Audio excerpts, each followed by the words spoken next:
Good evening and welcome to the Thursday edition of the Private Property Podcast. I'm your host, Uzamantungwa Khumalo. If you're joining us for the first time, well, this was not the greatest day to join us for the first time, and you'll find out shortly why I say so. To all our regular viewers, welcome back. You know how we do it every single weekday at 7 p.m.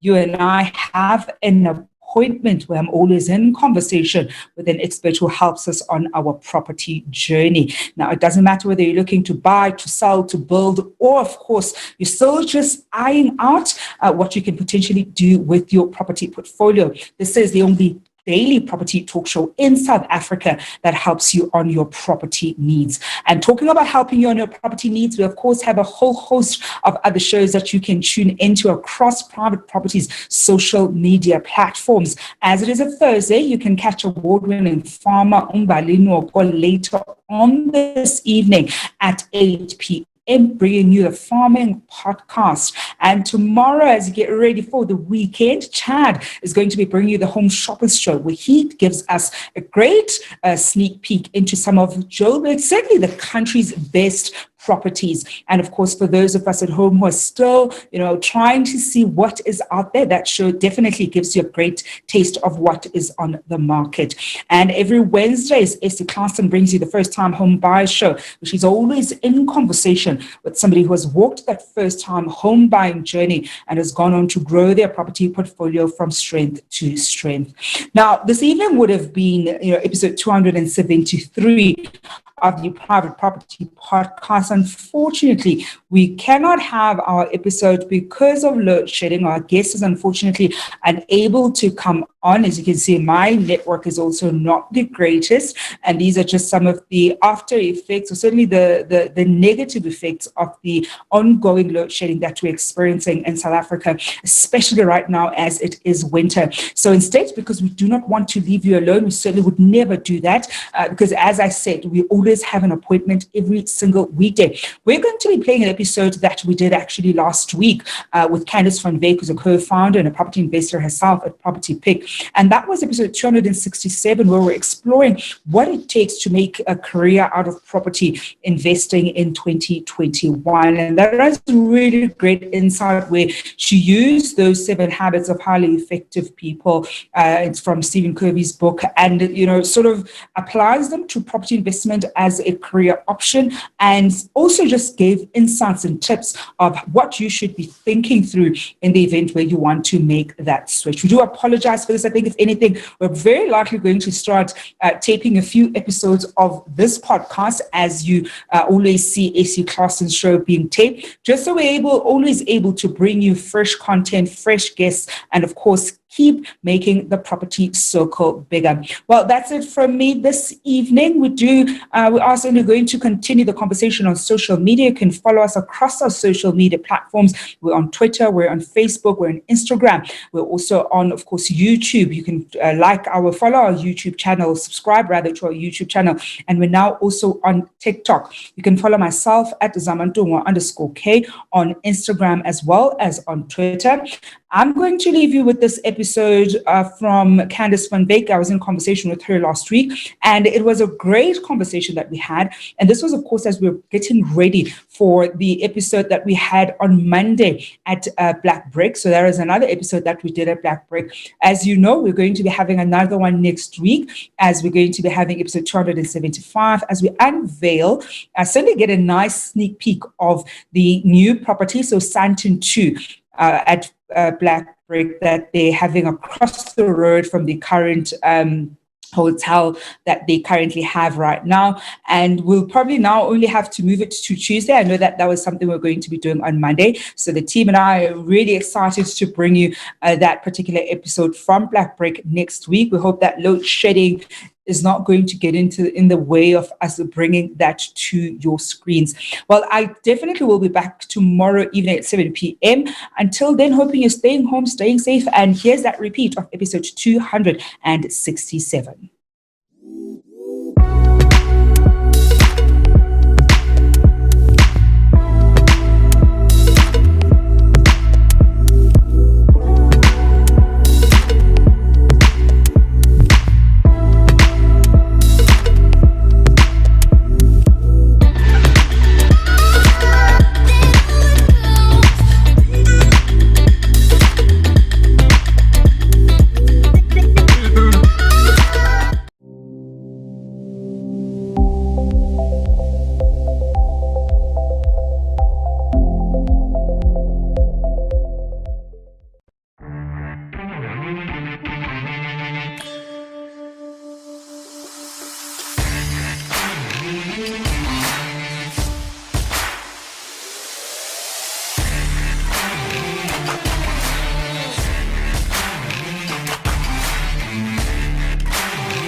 Sanibonani Dumelang, good evening and welcome to episode 267 of the Private Property Podcast. I'm your host, Uzamantungwa Kumalo. It's a Wednesday edition of the Private Property Podcast, and this evening we're doing things slightly differently. As you can see, I'm in a different location. We've got lights even in front of me, and we're going to be changing things a little bit, and we're going to share with you why we've done things slightly differently on our social media pages. So do watch out for that great announcement that we're quite excited to share with you in due course. Well, talking about social media and what you can find, of course, on our social media platforms, you know that you can find other great shows that we have besides this one. As it is a Wednesday this evening, you can catch the First Time Home Buyers Show with Esther Classen later on at 8 p.m. I was actually with Esther just a moment ago, so you can already see that the team is gathered, the troops are gathering, and we're certainly planning some great things to bring to your screens here at home. And of course, on Thursdays as well as on Tuesdays, you can catch award-winning farmer Umbali Noko with the Farming Podcast. So if you've got green fingers or want to explore all things agriculture, that is a show that you want to make sure you are tuned into. And every Friday, as well as on Monday, you can catch Chad. And of course, he brings you the Home Shoppers Show. And that's a show that you want to make sure that you tune into, and you want to get a sense of some of the great properties that we have on the Private Property website. And that is, of course, www.privateproperty.co.za. So do make sure that you tune in, you follow us across our social media pages so that you're always in touch with all our offering and, of course, helping you on your property journey. Now, talking about our social media, you can follow myself at Zamantungwa_K on Twitter as well as on Instagram. Now, one of the things I'm excited about this evening's conversation is we've brought somebody back that we're always going to welcome back to the show, and that is Candice van Dijk, who's a co-founder at Property Fix. She's a property investor herself. And this evening we're going to be exploring what it takes to make a career out of property investment in 2021. I know that in as much as a lot of property investors don't full on make this a career, it's kind of a side thing that we've been doing. There are many of you at home who want to explore going full time and really want to get a good sense of what you would need to do in order to be able to transition, how you need to be tackling property investment as a business, whether you're looking at buy to let, whether you're looking at flipping, or any kind of other property investment strategy that you will be using for your portfolio. And I want to welcome Candice. Candice, good evening, and thank you so much for joining us yet again on the show. Good evening, Zama. Thank you once again for having me. Always awesome being with you on the show. It's always such a pleasure to have you, Candice. I mean, and I think if anything, your property journey is one of those journeys that should be, I don't even want to say a template. I think a good example of how there is no one way to property investment, but there are certain fundamentals and principles that if you get those things right, you're certainly going to be positioning yourself for success. And before we get to some of those, because I know that you've got a really great set of, I'll say, principles that you want us to go through, let's perhaps look at property investment as a career in 2021. I want to get a sense on, whether if somebody was like, should I go into property? I get asked this question quite a lot. Should I be getting into property? I want to transition into it full time. What is your sense certainly for people who are asking that question, who want to make that transition, looking at your years of experience within the industry, but also where we currently are right now? What would you say to people who are looking at making that leap? Awesome. Yes, so I think first it's important to understand that one can have multiple careers in place. So it's important to know that wherever you find yourself today, whether you are in a full-time job or maybe you are self-employed, or, maybe you've got a business venture that you've just started up, wherever you find yourself today, I think it's important to know that you can have multiple careers in place. Now, as part of my talk for today, one of the things that I just want to unpack a little bit more, because we are talking about how to make property investment a career in 2021, I think it's important to understand firstly what a career is. So what do we mean when we say making property investment a career in 2021? Now, I just took the liberty of just going, online as I was preparing for this today, and I just want to share it with you. So let's just look at the definition of a career. So this is taken from an online dictionary. I mean, anyone will be able to access this. It says that a career is an occupation undertaken for a significant period of a person's life with opportunities for progress. Now, that's important to note. Now, I'm going somewhere with this. And then if you unpack occupation a little bit more, it says that it is a job or a profession which is a paid occupation, especially one that involves training. Now, I love the idea that it says that it is a paid occupation. Now, I want you to have that mindset as well, that when you start property investing as a career, you want to get paid through property, isn't it? You don't want it to take money out of your pocket. You want to ensure that, you know, you get to a stage where you're exchanging your time for money, and ultimately you start building this portfolio that will then start generating income for you. So putting money into your pocket. And that is why I say that one can have multiple professions. So you can have multiple careers over a significant period of your life that is able to put money into your pockets. I actually love that, Candice, because I think it's one of those things, certainly for my generation, as millennials, we're living the reality of having multiple careers, sometimes even at the same time. Often you're going to be maybe changing or transitioning into different careers over a period of time. And it probably brings us to a question that I want to ask viewers at home around how they've transitioned to different careers or how they've got to property. Because I think with so many people, some are doing property on the side. It's just your side business, you're growing it or you're running it. With others, they are looking at property as a long-term investment that they want to be able to pass down to their children once they're retiring. So I want to hear from you at home what your multiple careers are and also how you got to property. Because, I mean, we spend a lot of time every single weekday, you and I have a chat about property as an asset class and the different ways that we view property. And also, of course, property as homes that we live in. But with many people, some were accidental investors and some were very deliberate in wanting to choose this particular asset class as one that they invest in. So, Candice, I know that for this evening, you've used Stephen Covey's book, The 7 Habits of Highly Effective People, as a nice breakdown. So you want us to go through these habits and how they effectively apply to property, particularly because you essentially want to shed light on how they can apply to somebody who's looking at making property a career this year. So let's get to that first one. And I love this first habit around being proactive. So how can we make sure that we tie this into property? How is this relevant within the property space when you want to venture into property investment as a career? Yes, so thanks, Zama. So it's so important, to be proactive in any career, in fact, that you're going to be pursuing, because if you think about it, being proactive means that we take action.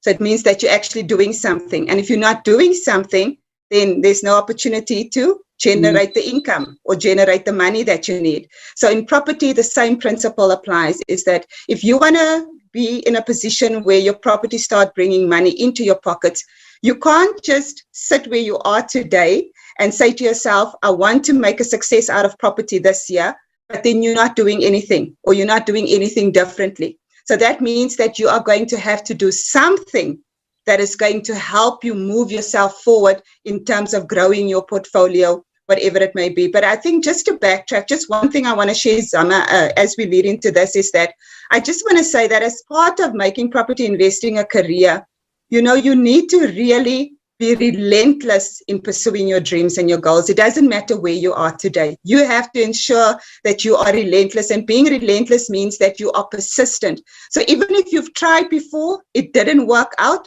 don't give up. This time, just prepare better for success. And part of what I'm going to be sharing with you as part of these 7 habits and how we can relate it to property investing will help you to set yourself up for success as you move forward. So just remember, be proactive. No action, no money. So if we want the money, we have to be proactive and take action. We have to develop ourselves. Candice, when you talk about being proactive, it actually reminds me, I think there was something or another, either I was reading something or I was watching something, because I obviously also consume property content from different parts of the world, because I like to get a sense of what's happening in other markets outside of our own. And there was a property investor who's in the US who was talking about just how many properties that they sometimes view, right? That they sometimes would probably view 30, 40, even up to 50 properties before they buy a particular property. Their strategy is buy to let. And so they're in the habit of constantly viewing different properties, understanding what's happening in different neighborhoods, and even those that they are still invested in. And sometimes they're not necessarily viewing to acquire a property, but to get a sense of the various complexes that are in that particular area, or get a sense of the complex that's next door where you are investing. So it gives you a really good sense of what is out there in the market, and at every single point. And I think when I heard that, I actually realized how I tend to not go to view a place when the numbers don't stack up from the get-go. And I think from just watching that, a part of me thought, you know what, sometimes it actually is valuable to still have the viewing, because you might be interested in another property within that space. And so there was even a goal that I set for myself, that I want to be able to view, X number of properties in a month, and make it a habit to view different properties, and not just, run the numbers and say, these numbers don't make sense, next property. Because usually I work the other way around. If the numbers don't stack up from when I'm still in conversation with the estate agent, I simply just do not watch. I don't go and view that property. So I think being proactive, as you're saying, is so important. And it's one of those things that proactivity looks different for different people, but knowing that you're not just sitting back and waiting for some of these great properties to, land on your lap is certainly important. Now, the second habit then, Candice, is beginning with the end in mind. And I know this one can sometimes be such a difficult one for people at home. How do we look at it when it comes to our property investment, and really using this principle in that regard? Yes. So what I also want to say is, property is a numbers game. So you need to know that you are going to have to work through multiple deals before you really tap into that one great deal. And I'm sure some of you have heard it before, that property is a numbers game. So if you set a goal for yourself to view 20 properties a week or 20 properties a month, whatever your goal is, it's important to know that, it is a numbers game. And I remember this, one trainer said to me some years back, he said that one deal can change your life. So tapping into that one deal can change your life as far as generating healthy income is concerned. Now, when you begin with the end in mind, that's really where it starts. You have to see what your future life looks like. So you have to know what that future looks like. If you can't see the end, if you can't see what your end portfolio looks like, if you can't see what your future life looks like, it's going to be very difficult for you to become successful through property. Because you must remember that property is just a vehicle, if you think about it, for us to use, that will help us to generate the income that we need so that we can ultimately achieve that end desire or that end goal. So always keep that at the top of your mind. So however you are managing it today, I still work on my dream wall. It is something that I see all the time, every day, every time I walk past it. And I tell you, I'm so motivated every time I see it. It's a way of motivating myself and helping myself to see that end picture all the time. So even though I may not be where I want to be today, that keeps me motivated. So you also need to look at what will your end portfolio look like, and then work yourself backwards from that point, if that makes sense. It definitely does make sense, Candice. And I think one of the tricky things with property, especially for those who are looking to go into it, is that sometimes you don't quite have a sense of what you want the end portfolio to look like. Perhaps with some people who might say, I just want to have 30 properties, for argument's sake, right? And these 30 properties must generate X amount. And once you really do get started within the property space, you realize that you previously wanted 30 single units. Perhaps now you may want only 10 single units and actually 30 buildings, for instance. So I think even understanding that end in mind may slightly shift in as far as how the portfolio itself will look like. But the bottom line still remains, as you pointed out earlier, Candice, that you want to be making an income. And so sometimes perhaps for you, the end in mind might be, when you retire, this is the kind of money you want to be making, and this is where you want your net worth to be at the end, and then working your way backwards into that. So there are different ways to even look at or even understanding having the end in mind where property is concerned. Because I know, Candice, one of the things, I think when I started, I had a number of how many properties I wanted to have by a certain age. And the more I've been into it, I've shifted the number, and the number shift is actually now bigger. But also the types of properties that I'm looking at has fundamentally changed. So I think having that and being able to be agile in how you look at things does become such a crucial one. And Candice, the next habit is such an important one, but I want us, when we tackle this, because the third habit is putting first things first. I want to get a sense from you, what are the first things? Because I think that's where some people perhaps may not have the greatest sense of what the first things are when it comes to property investment as a career. And perhaps you can take us through what those things are, because you don't know what you don't know before going into something.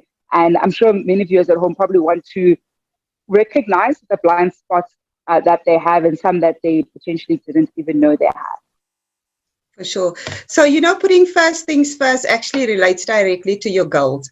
And, as you said earlier on, you said, as one progresses in life, your goals sometimes change. And I think it's okay that your goals change, because as you go through different stages, or as your preferences change, or your desires or your goals, whatever it may be, with time, some of those things will change. And it's okay for those things to change, but it's important for you to adapt your new situation now to how you are changing. What you may have wanted 5 years ago is no longer important to you today, and maybe it will not be important to you even in the next 5 years. So I think it's important to look at it from that perspective.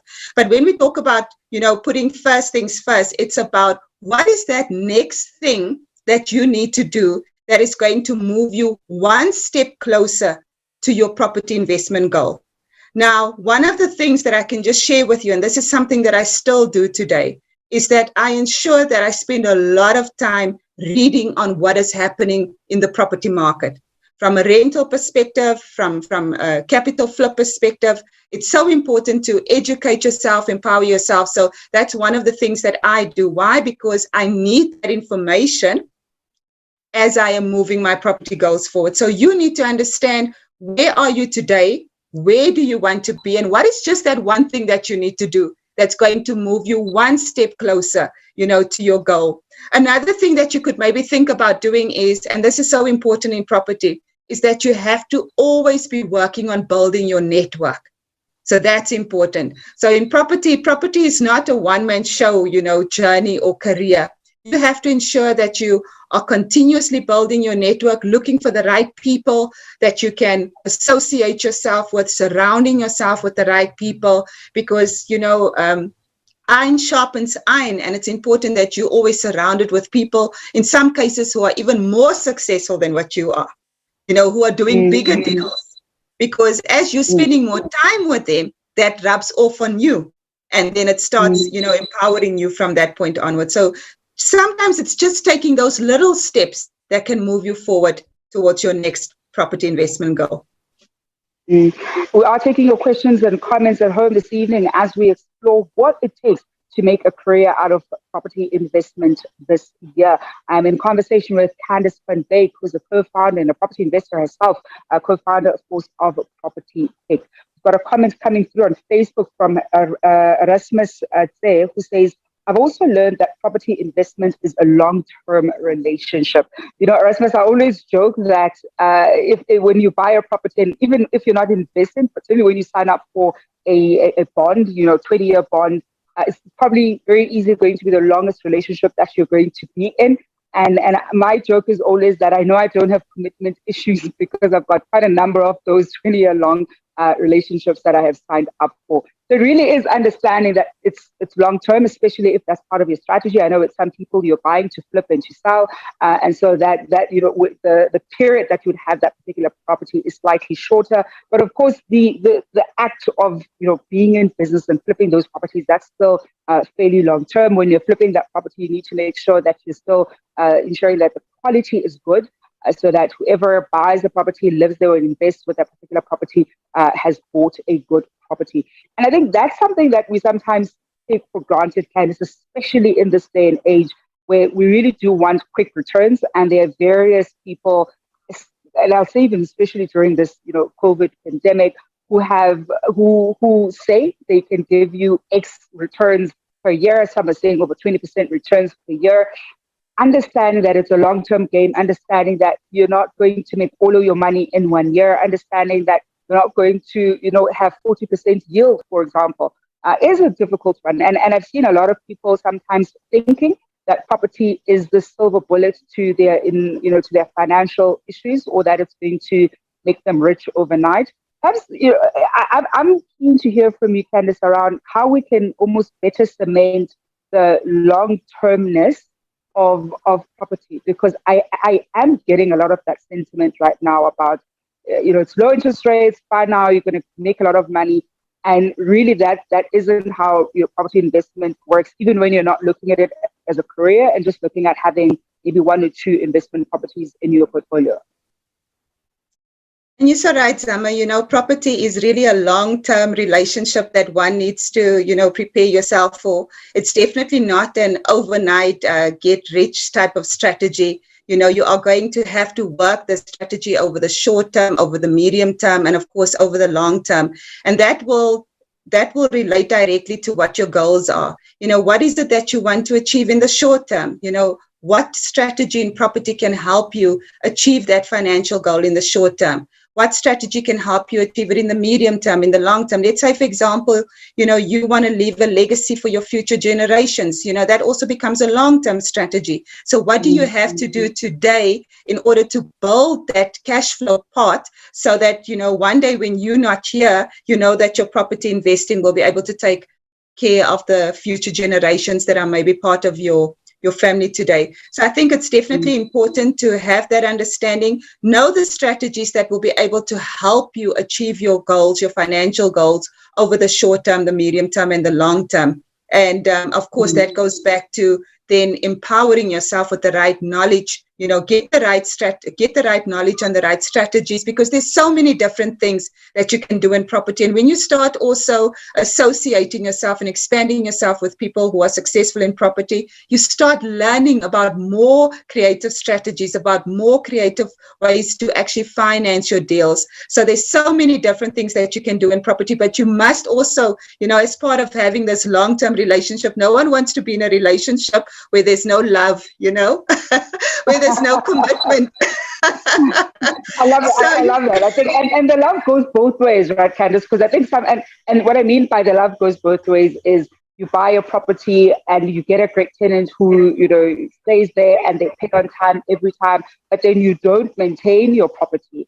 So in as much as you want to buy a property that's going to be great income generating, where you'll also be able to have a surplus, you also need to equally show that property some love by taking care of it and making sure that everything is up to date, pay your rates and taxes, pay your levies or whatever other costs that are associated with it. Now, the next habit, Candice, is seeking to understand. And before we even unpack how that relates to property, I think I want to get a sense from you, what were some of the things when you look back now that you didn't understand when you started, and you're only, or over the years, have gotten to have a better understanding of them? Because I think this will help viewers at home also just identify things they don't know. Because I think people who've now been in the space, certainly a lot of things that when you were looking from the outside, you didn't really understand. And now you have a better understanding of those particular things. Yeah, so the first thing definitely is cash flow. So I didn't really understand the power of cash flow early in my journey. And that is when you buy property and you investment property that you rent out, but you want to generate positive income from it. So you want to make profit income. So I never used to look at property, through those eyes. For me, it was just about acquiring a property. And this is what happened in the beginning, acquiring property and then also having to pay in that extra, 1,000, 2,000, 2,000 and a half, whatever it was at the time, in order to have a tenant staying in your property. But of course, when you go through that mindset shift and you now become a trained property investor, you understand the power of cash flow, because that's what you're looking for. Cash flow is going to bring you financial freedom. So you want to ensure that from the beginning, you invest in cash flowing properties that will be able to bring in positive income into your pockets, even if it's just a small amount. You don't have to go for the big, massive amounts from the beginning, but, start by doing the numbers and ensuring that if you're going to go into that deal,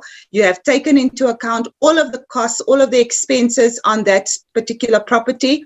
and you also know what the rental income is going to be. Do your homework. Don't just thumbsuck and think, this is the state of my property and I know I can get X amount. No, you need to understand what the market is able to offer you, and from that point onward. So I think that's definitely the power of cash flow. And the second thing, just quickly, Zama, is also structures. And I think I've mentioned this in previous talks before, that it's so important to buy property in the right structures. You don't necessarily have to buy it in your individual capacity. And once you understand the different structures that are out there, and I'm talking about like PTY structures, trust structures, once you understand the different structures and also the benefits of buying through the different structures, you will also look at your property investment through different eyes. So it's important to understand what the tax implications will be and then make the best decision from that place onwards as well. And then, Candice, when we talk about thinking win-win where property investment as a career is concerned, what exactly do you mean by that? Yeah. And I think you've mentioned it, Zama. You said, when we're in this long-term love relationship, it's a two-way thing. So your tenant is putting money into your pocket, but you also need to ensure that you're looking after them. So your property needs to be well maintained and all of that. And your property wants you to look after it. Why? Because it wants to have a tenant staying in it. So I think it's just important to know that when you're investing in property, whether it's, working with your tenants, whether it's expanding your power team, because that's also important. You also need to look at expanding your power team, and you need to ensure that you're working on win-win relationships. No one is going to stay in a relationship if they're not benefiting from it. So both parties want to benefit. So just remember, as you start expanding your power team, and for those of you who don't know what a power team is, it's really just a professional team of property experts. So, and they could be attorneys, they could be accountants, tax specialists, whatever they may be, but you need to start building that power team. And just remember that it is a win-win. You need to look at it almost like a love relationship, that you're going into. So definitely, look at both parties' benefits there. And I think that flows so greatly with the next point around synergizing. When we look at property investment, what are some of the ways that we need to be on top of when it comes to synergizing, whether it may be with the power team, whether it may even be with other property professionals that we work with? Yes. So that synergize in this context really means about you need to become more creative in your deals. So you need to look at creative ways of growing your income. For example, when you look at a property, let's say a 3-bedroom house, look at that property and ask yourself, can I maybe subdivide that property and be able to generate 2 streams of income from that property? Or even, can I bring in another property on the same premises? So we need to become creative in terms of how we pursue our deals. We also need to look at creative ways of getting into a deal. Most of you are just familiar with applying for a home loan, but there are other creative strategies that you also need to consider. So it's about becoming creative as we move our property goals forward. And I think that's really the main point on synergize, is the creativity. And when we look at creativity, Candice, actually even think about how we've covered different topics that have given viewers a sense of how they can potentially be creative in getting into deals or into acquiring a property. Because as you rightfully point out, a lot of people are familiar with only going to a bank to get a home loan. And there really are various different ways that you can acquire a property, whether it's alone or of course working with other people, and making sure that the deal still makes sense for everybody, and that the profit, of course, is able to be shared accordingly. And I guess Candice, the last point, and you already started alluding to it earlier on in the conversation. The last habit, of course, is around sharpening the saw. I think, what are some of the ways that we can consistently make sure that we do that? I know viewers at home already know this, because it's one of those things that we always emphasize quite a lot when it comes to being on top of your knowledge, being on top of what you consume. But certainly from your end, Candice, what have been some really great resources that you have used in order to make sure that you're on top of your property game? Yeah, so and this really talks to the individual, so it's so important to look after yourself. So sharpen the saw. Yes, you need to expand your knowledge base, but it's also looking after you, the individual, ensuring that you are physically healthy, getting the right level of mental stimulation, social well-being, spiritual well-being. All of these things contribute to, being a successful property investor. In one of the property coaching programs that I do, we've got a tool that we call the Wheel of Life. And basically, it contains various pillars that are part of your life, and we've got different things. We've got careers, we've got health, we've got relationships, finances, and so it continues. But it's so important to try and have a balance, as far as that Wheel of Life is concerned, because if any area is out of balance, it's going to affect your property investing. So that is why you need to understand where you are in terms of that balance today. Maybe it could be your career is getting so much time that you're neglecting social time, or you're neglecting, physical time, in terms of maybe exercising or whatever the case may be. So you need to understand where you are today, and you need to ensure that you're always pursuing that holistic, approach in terms of your well-being, because if one area is out, it's definitely going to affect your property investing journey. So also remember to look after you, the individual, as part of this journey. I love that, because, and the reason why I love that so much, Candice, is we tend to not focus on the individual.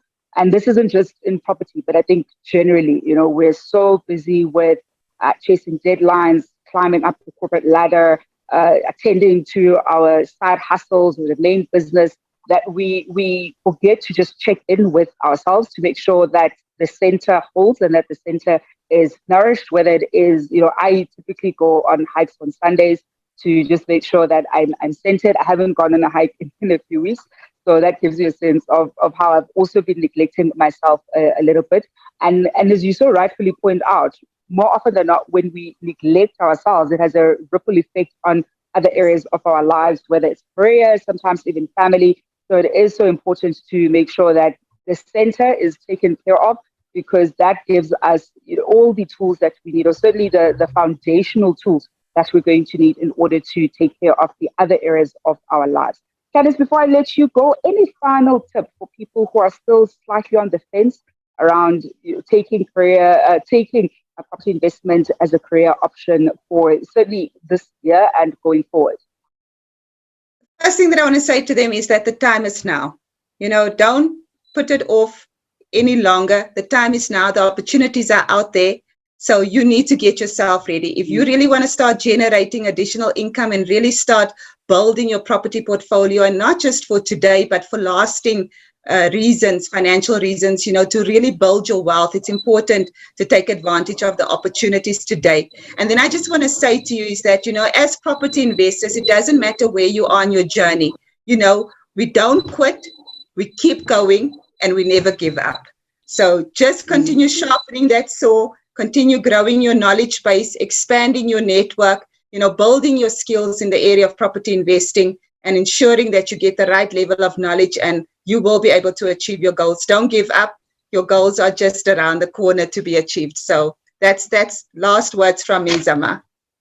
And that's a great place to leave it at, Candice. Thank you so much for joining us this evening.